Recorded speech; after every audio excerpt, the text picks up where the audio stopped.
Today, I'm going to explain a German sci-fi film called Hidden Reserves.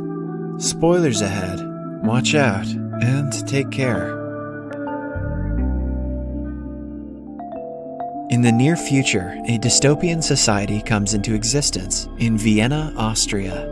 82% of the Viennese population live below the poverty line, and for only 1% of the population, prosperity and wealth continues to rise.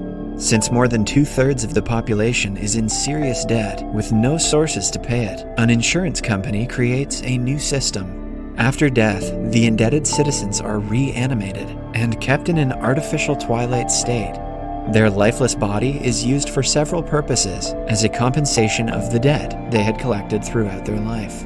The dead body's mental and physical resources are used for purposes like storing spare human body parts or using their brains to store information. Most young women's corpses are often used as birthing machines. Only the people who have death insurance can avoid the fate of being used, even after death.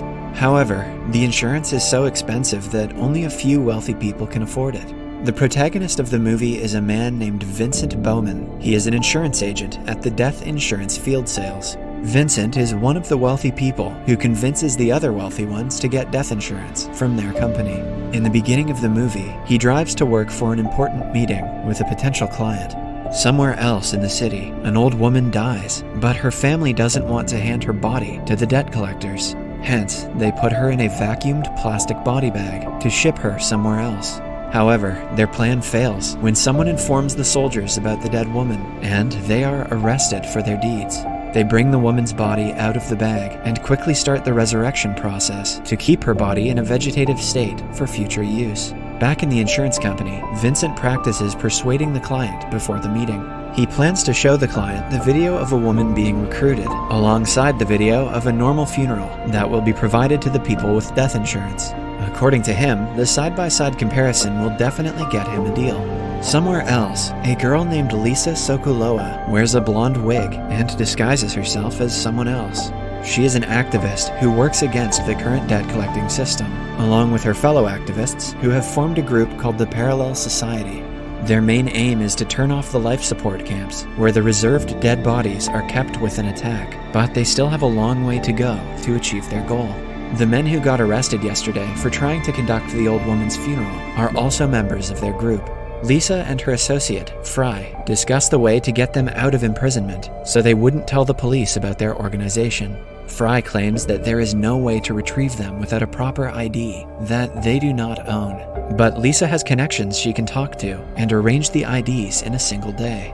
At night, she goes to a party to meet her source named Philip, who hands her a level 2 identification card. Philip is also an insurance sales worker who sells secret information for money. Lisa demands a level 3 card because the mission requires them to gain access to the secret offices. Philip hesitates, but agrees to get the card in 2 days. Vincent has a unique way of persuading potential clients. He researches every aspect of their lives before the meeting and uses them to convince the clients. In other words, this is yet another movie about a stalker. This time, he has memorized an old lady's favorite song and her fears. He is currently dancing with her to the song while telling her about the possible risks if she doesn't get death insurance. His psychotic plan works, and he closes the deal. He meets his colleague, Dietrich, the next day at work. The old lady was actually Dietrich's client, who he couldn't persuade. He asks Vincent to take yet another one of his clients, Vladimir Sokulo, because he is impossible to persuade. Vladimir is Lisa's wealthy father. Meanwhile, Lisa and the parallel community are trying to figure out the ways they can attack the geriatric ward, where all the dead people are kept. They plan to destroy it and let the revived dead bodies die in peace. Vincent's boss, Diana Dorn, and the company board interview him for a potential promotion. He is asked to make Lisa's father Vladimir get death insurance if he wants to be promoted. When he returns to work the next morning, he notices that his friend Dietrich has been replaced by Philip. Since Dietrich couldn't make most sales, it doesn't surprise Vincent. At the club, Lisa and Fry wait for Philip to arrive with the identification cards, but he never does. She goes to check in his house, but it turns out that after Philip was promoted, his old apartment went to Dietrich and his wife. Lisa and Fry believe that Philip might have sold them out to the insurance company. Lisa is relieved because she hadn't told Philip about their plan to attack the geriatric ward. She sees Dietrich leaving his house and follows him to the market. He goes to the insurance company office and transfers his death insurance to his unborn child.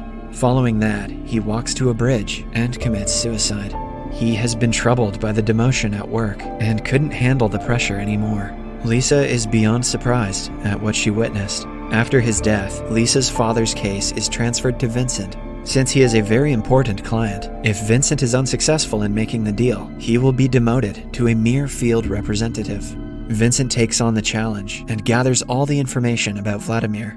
Naturally, he also has to learn about Lisa to approach her father with a good deal. He goes to meet Vladimir according to their appointment and happens to bump into Lisa on the way. The two share a brief conversation before she leaves. Vincent knows that he has to go out of his way to persuade Vladimir. He has found out that Vladimir transferred his insurance to Lisa, which she doesn't know about, and because she is so against death insurance, she will surely give it to someone else if she finds out. Vincent blackmails Vladimir using this information, but the man doesn't budge. Because of this, Vincent loses his current position in his job. Diana appoints him as a field representative, with his main aim to catch the activists who are speaking out against the insurance company. She also puts him on Lisa so that he can persuade her father to take out a death insurance policy. Vincent's current apartment is taken away, and he has to move to the satellite and container districts that surround Vienna. His new room is tiny and dusty, something he is not used to. After researching Lisa's life, he finds out she sings in a pub and goes to see her. They chat briefly, after which Lisa returns to the changing room. To her surprise, one of her friends who has been arrested, Chris, has escaped and returned to them. He is heavily injured and won't survive without proper medical assistance. The following day, Vincent again returns to the club, claiming that he wants to hear her sing again. Fry says that Vincent is their only chance to get a level 3 identification, so Lisa will have to befriend him to acquire it. Later, Lisa follows him to his apartment. She rents a room with a clear view of his window and spies on him. While she is at it, she calls him and asks to go out on a date. Vincent is suspicious of the sudden proposal, but since he has to use her to get to her father, he agrees to go. To manipulate her, he reveals that her father has transferred his insurance to her. The following day, Lisa meets Chris, who is on the verge of death. He begs her to not let him go to the geriatric ward. Lisa quickly rushes to the insurance company and transfers her insurance to Chris. He dies shortly after, but the police leave him because of the insurance. The following day at work, Vincent is informed that Lisa's father, Vladimir, has been in an accident and is heavily injured. It is clear to him that the accident was the company's plan to take over Vladimir's wealth. He has no basis to prove the claim. He quickly goes to meet Lisa, who is devastated by her father's accident. He clarifies that he wasn't the one behind it, but she doesn't believe him. She doesn't even get to see her father because without insurance, his body belongs to the company. She is dedicated to getting him out of the geriatric ward. At night, Vincent goes to meet her in her apartment. They eventually kiss and make love, but when he is asleep, Lisa scans his wrist and steals his third-level identification. Her main reason for spending the night with him was to use him to get to the ward and free her father. The next day, the company and Vincent find out that she was successful in getting him out of the geriatric ward. Diana blames him for being careless, but Vincent had put a tracker in Lisa's bike. Using it, the police find her father and bring him back to the geriatric ward. Lisa tries to save him, but Vincent stops her, claiming that they will arrest her if she interferes. The following day, he goes to the pub again. Lisa cannot help but tear up after seeing him. He claims that the insurance company used him to get to her, and that he had no connection with her father's accident. He no longer wants to help the company, and is now on her side. She takes him to the life support camp, where they see bodies of people being taken inside the geriatric ward. Vincent notices that one of the bodies is Dietrich's. He is disgusted that the company is profiting from their employee's death. Lisa tells him that she needs a level 3 identification card to get to her father and bring him out. Vincent agrees to give her his card if she promises that someone else will enter the ward to get her father, because he doesn't want to put Lisa's life in danger. Lisa then brings him to an abandoned water park where she used to play as a kid. She reminisces about her childhood days and claims that the park is her favorite place in the entire world. That night, the two make love and share the card's information. The following day, Lisa disguises herself as an employee from the insurance company, planning to disobey Vincent and go to the ward herself. She and the others from the parallel society devise an elaborate plan to paralyze the geriatric ward from the inside with an electromagnet. Lisa enters the establishment without any trouble. Vincent finds out about this and follows her. Everything goes according to the plan, but when Lisa is about to attack, Philip unexpectedly stops her. It turns out that his job from the very beginning was to find out about the parallel society's plan and stop it. Outside, Fry is also arrested. Lisa is brought to her father when Vincent suddenly attacks the guard in an attempt to help her. However, before she can escape, she is shot by Phillips. She limps towards a shocked Vincent and passes away before his eyes. Phillips raises his gun to shoot him as well, but stops. When Vincent opens his eyes again, Diana is in front of him. She says that unwittingly, Vincent helped them with the job, so he is promoted again and is allowed to move out of the satellite town. He then gets up and sneaks into the geriatric ward to look for Lisa. He finds her with the surrogate mothers, where she is artificially kept alive to be impregnated later.